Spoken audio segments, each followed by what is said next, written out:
Picture this. You're strolling through one of those gorgeous Constancia neighborhoods, right? You know, the ones I'm talking about.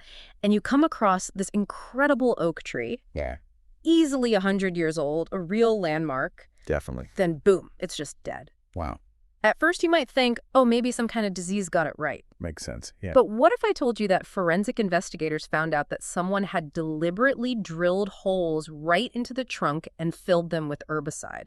No way, seriously. Turns out the neighbor was behind it, the whole thing. That's a tough image to shake. 100 years gone just like that because of someone's actions. And the thing is, this Constantia case isn't isolated here in Cape Town. We're seeing a really worrying increase in these deliberate tree poisonings. You're right, it's concerning. It's way more than just losing some shade. We're talking about property values taking a hit and our local ecosystems getting disrupted. The ripple effects are significant. So in this deep dive, we're aiming to give you the lowdown on this whole tree poisoning situation, so you're in the know. Sounds like a plan. We'll cover how it's done, the telltale signs, the laws involved, and even what you can do if you think a tree is being targeted. Starting with the how is crucial because a lot of times this stuff isn't obvious, it's done sneakily. Right. It's definitely not always blatant vandalism. Exactly. Like with that oak in Constantia, the method they use is called drill and fill. Okay, I've heard of that one. It's basically what it sounds like. Someone quietly drills small hidden holes deep into the tree's trunk. And then they carefully inject a strong herbicide into those holes. it's designed to be hard to spot early on. It is, and it's meant to kill the tree from the inside out. It's a calculated attack. It really is. I know we can't see visuals in this format, but forensic arborists actually use things like CT scans to see inside the tree. Oh, wow. It's pretty incredible the level of detail they can get. It really highlights how insidious this drill and fill method is. So that's one way they do it. Another method is root injection. Ah, yeah, going right for the lifeline. Exactly. They use these syringes filled with herbicide and inject the poison directly into the roots. Since it's underground, it's even harder to detect. Oh, for sure. And we hear it often happens at night, making it even less likely for anyone to catch them in the act. It does point to a level of premeditation. Yeah. Right? They're going to lengths to avoid detection. It's not just random vandalism. Not at all. They know what they're doing and they're trying to do it quietly. And then there's the bark peeling method. Yeah, that one's more old school, but just as deadly. How does that one work again? They remove a ring of bark all the way around the trunk. Oh, right, like a complete circle. Yeah, and that basically cuts off the flow of water and nutrients. The tree essentially starves. It's a slow death? It is, and because it's a gradual decline, people might think it's just the tree naturally dying off. Right, very sneaky. The unsettling thing is we're seeing these methods used in some of Cape Town's most affluent areas. Right? So it's often not just random, it seems targeted, and sometimes it comes down to things like view disputes or property lines. That's pretty sad. It is. So for everyone listening out there, how can you tell if this might be happening to your trees? Good question. There are 5 main warning signs to be on the lookout for. Being observant is key here. Often the early signs are subtle. The first one is to watch for sudden browning of leaves. Okay. But the key thing is if it's just happening on one section of the tree, not the whole thing. Right, because natural decline usually affects the whole tree more evenly. Exactly. So if you see one branch or one side suddenly looking unhealthy while the rest is still green, that's a red flag to investigate further. That localized dieback usually points to a targeted attack on that part of the tree. Yep. The second sign is any unexplained drill marks on the trunk. Those can be tricky to spot though, right? They can be small, so a careful inspection is needed, especially if the tree is showing other signs of distress. What about sound? Can you tell by sound? Sometimes you can, actually. Really? There's something called the hollow trunk test. Tapping on a healthy trunk should sound solid, but if you get a dull thud, that could mean there's internal damage from drilling or decay. So even without visuals, we can listen for clues. Exactly. The third sign is a bit less obvious. Be wary of unusual pruning done by a neighbor. Unusual how? Like if branches of your tree that hang over their property are suddenly cut back drastically, Okay. and their side of the tree looks great, but your side starts suffering. I see. They might have done more than just trimming. Right. The fourth sign is to look for any strange white powder at the base of the tree. What would that indicate? It could be residue from certain herbicides. Ah, Now, of course, it could be something else harmless, like fertilizer. true. But if you see it along with other warning signs, it's worth checking out. Makes sense. Anything unusual around the base of the tree should raise a flag. And the fifth and most alarming sign is finding dead wildlife near the tree. Oh, that's not good. If you start finding dead birds, squirrels, or other small animals that usually hang out in the tree. It could mean they've ingested poison from the tree. Exactly. It shows how this can impact more than just the tree itself. It's all connected. Now, if you see any of these signs, or if you just have a gut feeling something's wrong, act fast. What should people do first? One crucial tip: take time-stamped photos of anything suspicious, Oh, smart.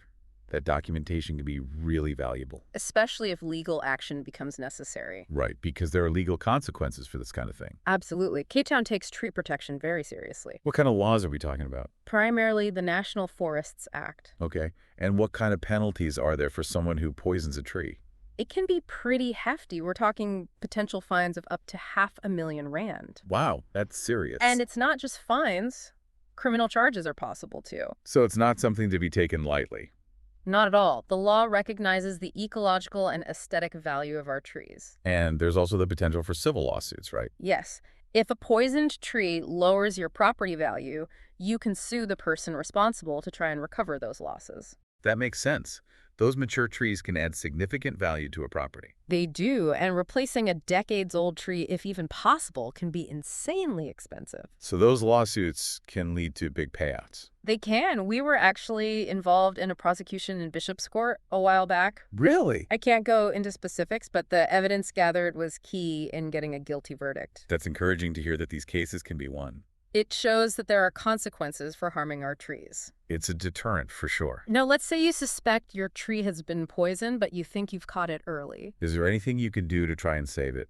If you act within about 72 hours, there are some emergency tree rescue steps that might help. The time is of the essence. It really is. One of the first things is to flush the roots with a lot of water. How much are we talking? Aim for around 200 liters if you can. Wow, that's a lot. The goal is to dilute and wash away any herbicide that's still in the soil.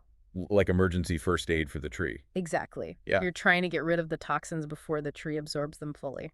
What else can you do? Activated charcoal treatment can be helpful. Not the kind for BBQs, though, right? No, definitely not. We're talking medical grade activated charcoal. Okay, what does that do? It's incredibly good at binding to toxins and stopping them from being absorbed. So it acts like a sponge for the poison. Yep, you can usually find it in powder or pellet form at specialized garden suppliers. And for more severe cases, you mentioned something about a nutrient IV. Yes, believe it or not, trees can get IVs too. No way, that's amazing. They're special nutrient solutions that go directly into the tree's system. To help it recover. Exactly, it supports its vital functions and gives it a fighting chance. It's like giving it a boost. Exactly. This usually needs to be done by a qualified arborist, though.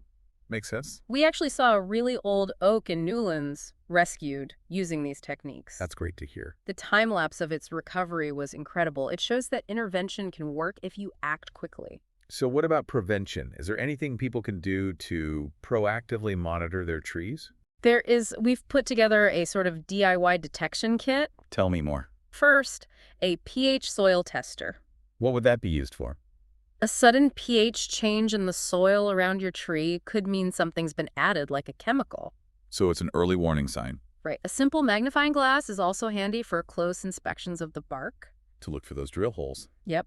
Or any other tiny marks or damage you might not see otherwise. Good tip. And to keep an eye on things at night, a game camera can be really helpful. Those are motion activated, right? Yes, they're usually for wildlife, but you can use them to watch your trees and catch any suspicious activity. Especially at night when it's harder to see. Exactly. Now, we also have a tree poisoning checklist that you can use to assess your trees. That sounds useful.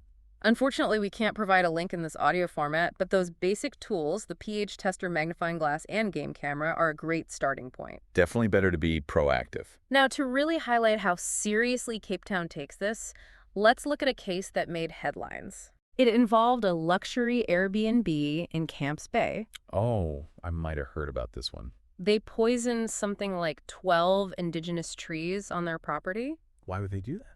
They wanted a better sea view for their guests. It was pretty blatant. Wow, putting profit before the environment. And thankfully, there was strong evidence.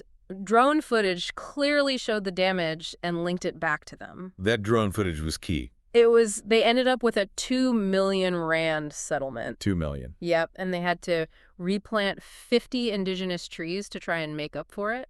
That's a lot of trees. Plus, they got slammed on social media. So there were social consequences, too. Big time. It shows people are paying attention and they care about our trees. That's good to hear. So let's say you're listening and you think one of your trees might be poisoned. What should you do right now? Good question. First, don't touch anything around the tree or any suspicious marks. Why is that? You could disturb evidence that might be needed later. Makes sense. Instead of touching anything, call for help immediately. Who should they call? There's a dedicated forensic team here in Cape Town for these cases. They're on standby. They specialize in tree poisoning? They do. You can reach them at number. They can give you expert guidance and help with collecting evidence. So calling them is the best first step. Definitely. And even if you don't suspect your own trees are at risk, spread the word, talk to your neighbors, community groups, anyone who will listen. Awareness is key. The more people know about this, the better we can protect our trees. Absolutely. Now, before we wrap up, I want to give you a taste of what's coming up next time. Oh, a little teaser. We're going deep into the black market for rare trees. That sounds intriguing. It is. What we've uncovered is shocking. It's a whole other side of environmental crime. I'm hooked already. Trust me, you won't want to miss this one. Looking forward to it. We'll be back next time with another deep dive. See you then. See you then.